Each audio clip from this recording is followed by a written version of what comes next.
Okay, so today's video is to introduce you to optimization. Within these topics, there will be covered about the software available, plugins available, and a quick hands-on using Galapagos with a very simple exercise. Okay, so for optimization, what we will need to do is to establish a link between parametric design and then performance criteria. Okay, so most importantly, we must be able to quantify the performance criteria. So again, just as a recap, parametric design, you can quickly sort of think of it in a layman's person point of view as like a recipe. Okay, the recipe is your algorithm. So essentially, you will learn how to bake a cake. You will need to use this recipe for baking a cake to determine what is the outcome that you would want to have. So for example, if you want to have a chocolate cake, you will need to have the steps to make the chocolate cake. So you will have a step saying you will beat the eggs first, you will add some flour in, you will mix them together, and then you will add a certain amount of sugar and then the chocolate flavoring. That's how you get a chocolate cake. And with a parametric design, you will be able to change your flavors. Like for example, instead of adding chocolate, you add strawberry, and then you will still have a cake, but a different kind of cake, right? So this is what we are trying to establish with the use of parametric design, specifically in this video using Rhino Grasshopper. And so if we are to tie it back now to architectural design, how then can we establish parameters to influence the design such that we can quantify the performance of it? So how do we perform for a building? Essentially, if we think about it in terms of the environmental aspects, it could be the number of windows that will bring in the amount of light that we will need, and more often than not, we are trying to balance between two polar opposites, because when you try to bring in a lot of light, you are also bringing heat. So even though you are saving the amount of energy for natural illumination, so you don't need to use artificial lighting, but you have to increase the amount of energy you spend to use on artificial cooling. So that will be your ACMV, your air conditioning systems. Okay, so how does this all blend in with our lesson today with regards to optimization? So you all already are quite familiar with parametric design, and now that you understand what is the performance criteria, we will be able to take both of these and balance it together to get the best possible result within the shortest amount of time, right? So we are trying to blend these two things. You have parametric design with your parameters. They will come up with different outputs depending on your design parameters, and we want to evaluate these outputs as the performance criteria. So for example, you want to maximize a certain portion of the performance that I just mentioned. You want to maximize the amount of daylight, right? So that is your single criteria optimization problem. Okay, so as I just mentioned earlier, optimization in a terminology aspect is identifying the best element from a set of alternatives in terms of a specified criterion. So in the industry application, what we want to be able to achieve is to get the best possible result in the shortest possible time. So take note of the word best possible. So it may not mean that you will get the best result. Okay, you are getting the best possible result within the shortest period of time, which is very efficient for industry application because you don't have the luxury of doing this in terms of academic sense or a research sense, whereby you can spend like 1 year researching on a problem for your thesis. what we usually need is to be able to quickly arrive at a solution. This solution may not be the best solution, but we can get this solution in the shortest possible time. Okay, and you will find out in your journey learning all these optimization tools that different optimization tools will result in different results due to the way in which they have been set up. Okay, so just very quickly talking about two main areas of optimization. We have local optimization versus global optimization. Okay, so what local optimization does is that they have a localized start point. They are gradient based algorithms and they are constrained or unconstrained. So they always start off at a particular point and then it will go on to expand or contract the area of finding the result.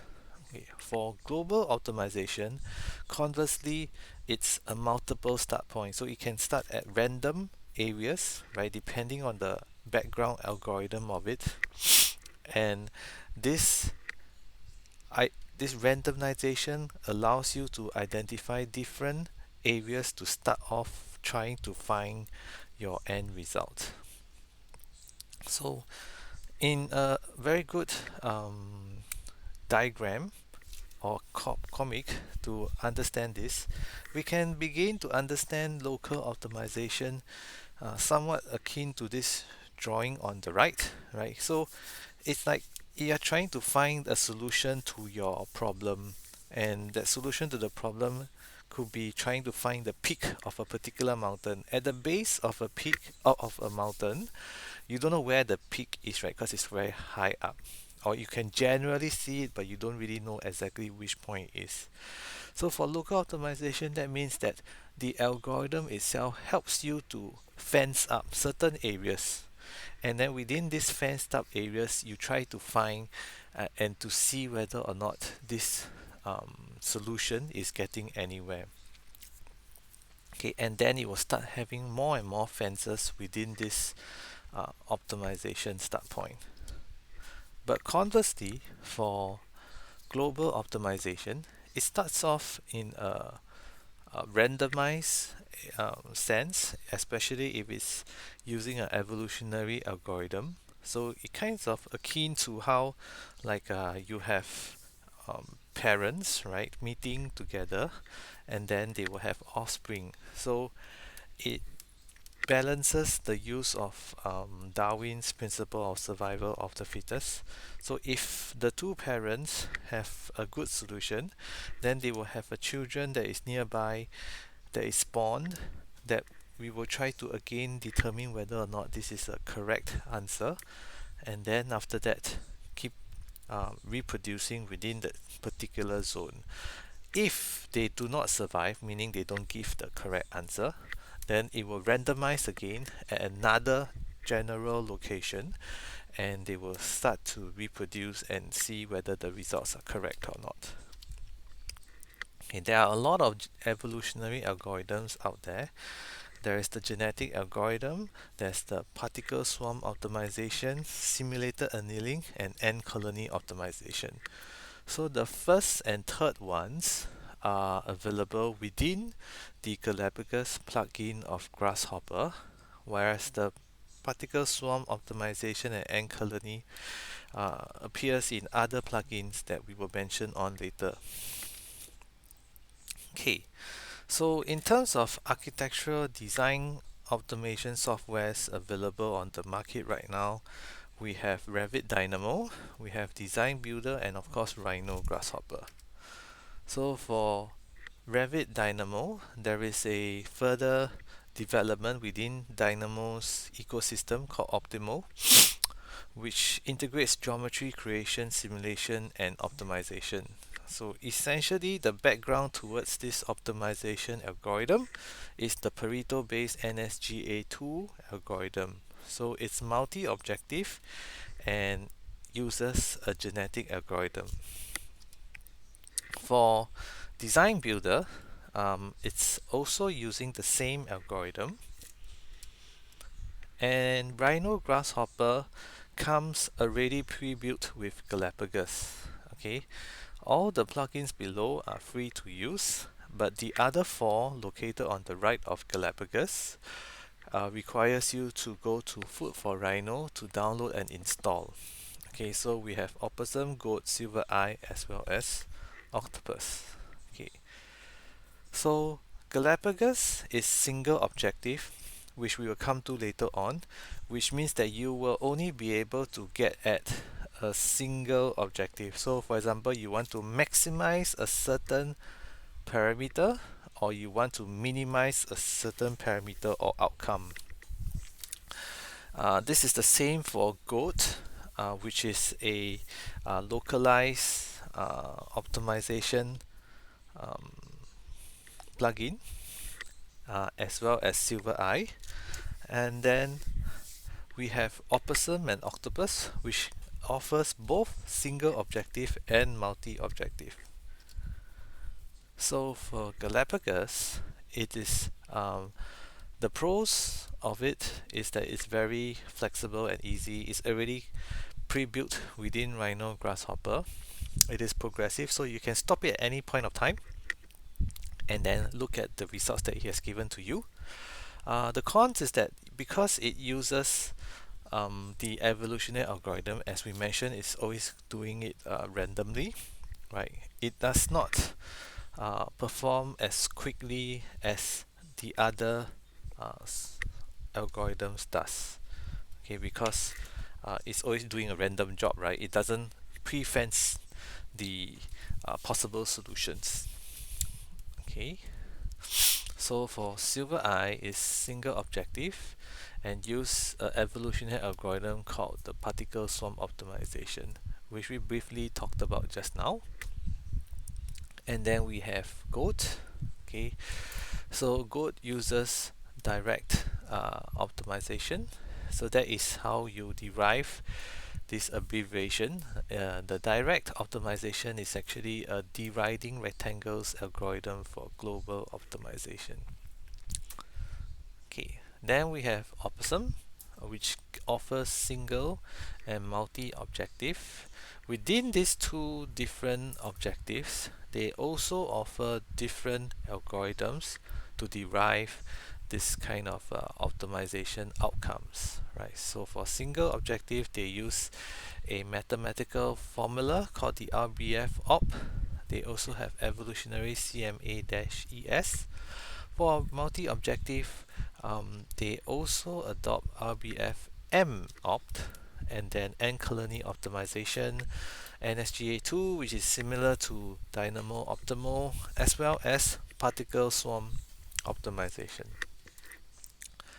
Okay, so for Octopus, it uses the PISA optimization algorithm, which is developed by ETH Zurich.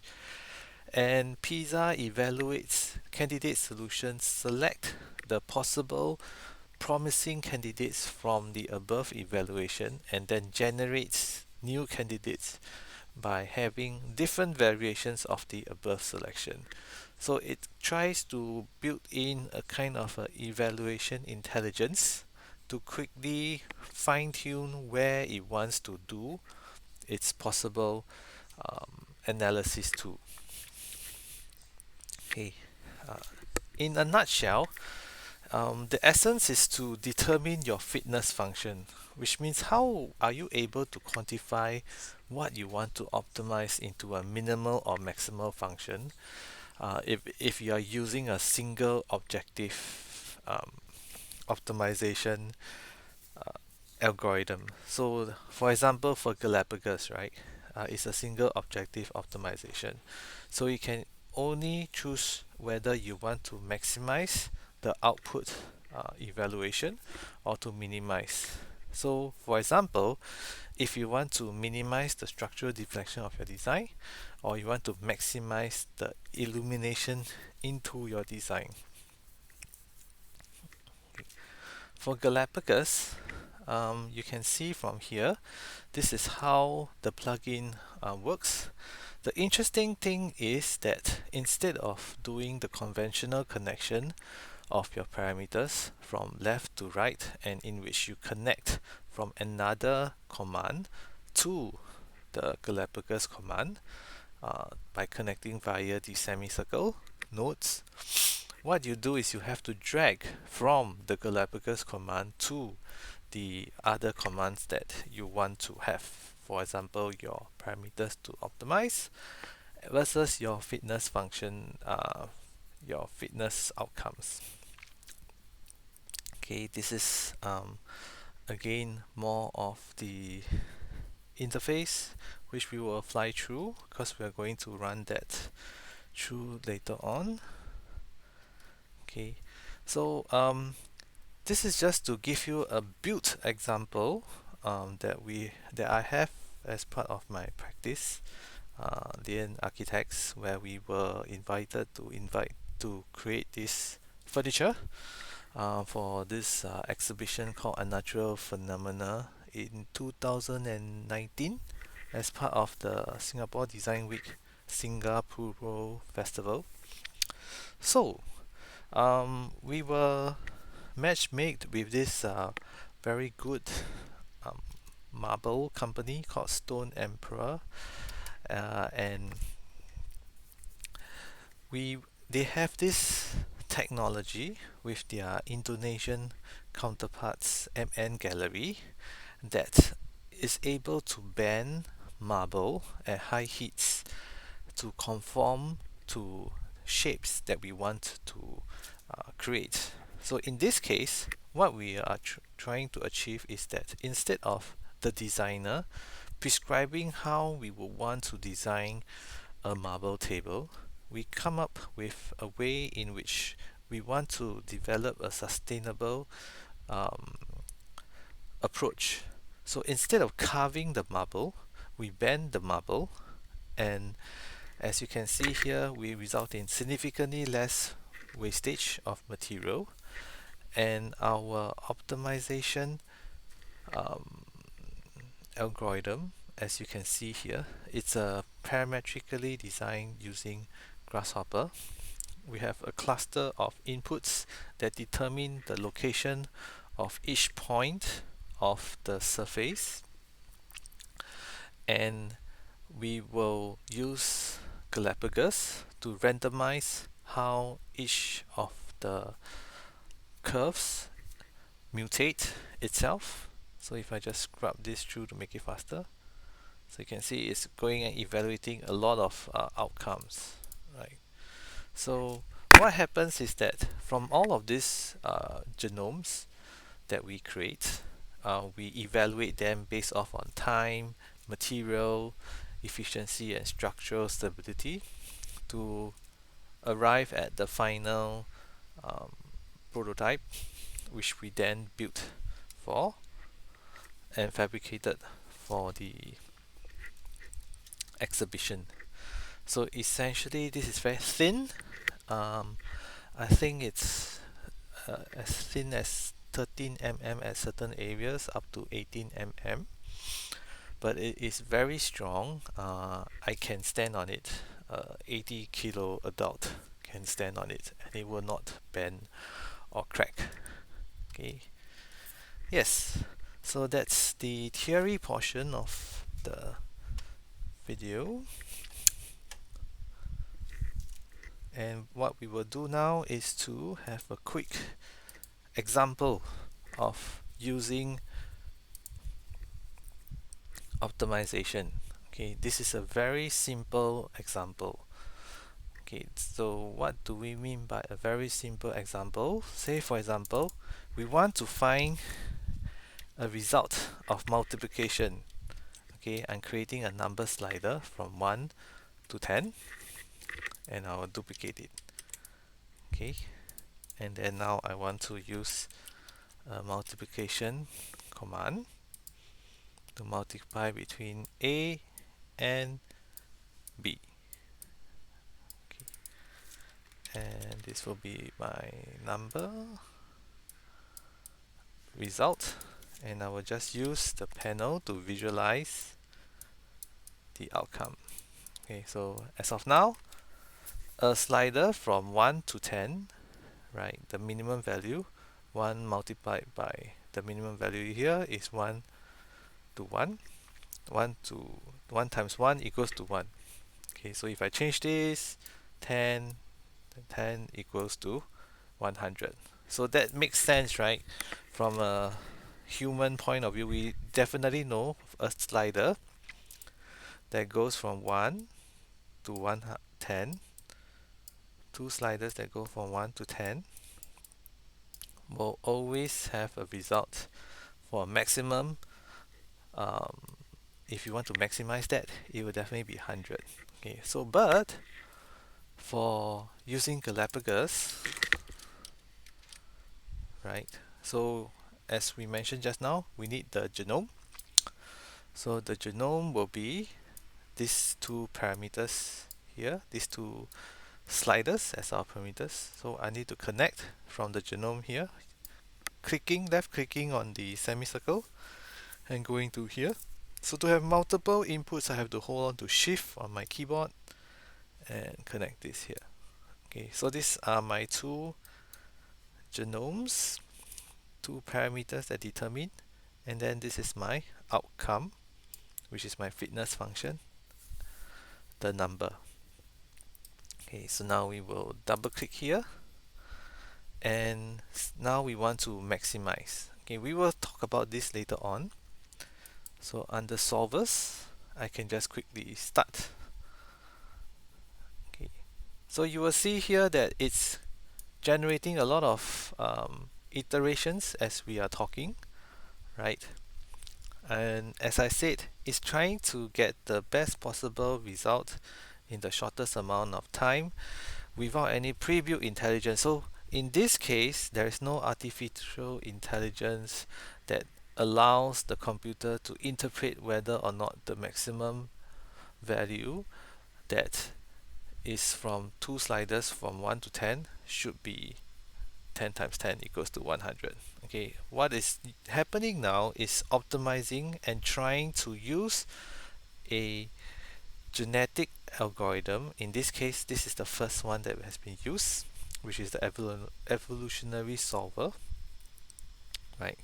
So it uses the Darwinian system, and having random points here, where you can see just now it was flying through the sliders, right?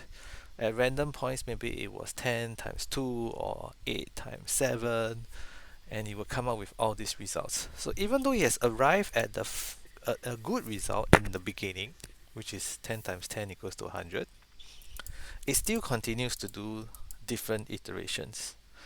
And this is useful as an example because I can just click on any one of these and select reinstate, and this will go to this variation. So 7 times 10 equals to 70, right? But it could also be this other variation, which is 10 times 7 equals to 70. So it explores a lot of iterations. Okay, so what optimization does is that it doesn't do every single possible calculation, which means every single population of 1 to 10 times 1 to 10, because that means you have to do it 100 times, right? Like 10 times 10 um, factorial, correct? Uh, but what it does is that with these random points that it's doing, it's trying to determine its fitness function within that particular landscape. So say where, if you were to think about it, let me just click OK now, right? If you think about it as a graph, right, which maybe this is slider A and this is slider B. This is slider A and slider B, and the values going from 0 to 10. Okay, 0 to 10. So if we think about it in terms of the evolutionary sense, then they have a parent. Parent A and parent B are both 10, around 10, right? And then their child, so to say, is the value of the fitness function here, which is 100. Okay, but this is due to a random spawn of A and B happening here, right? Then it could also be having a random spawn of, say, A is 9 and A and B is, say, at 10. So 9 times 10 equals to 90. Okay, so what it does is that if it's around here, it knows that, oh, these values are quite large, and you try to keep the randomization within this particular area. Okay, that is what happens if it came to a correct um, solution first. But say for example, right now, if it started off here instead and here, it will never know that this is the correct answer, right? So that's why for evolutionary algorithm, it keeps having multiple areas, so that then it will be able to establish, oh, maybe the best answer is towards this direction instead of generally in this direction or this direction. Okay, so this is a quick introduction to optimization for this particular video. There will be another video that uses a more practical example coming up shortly after this.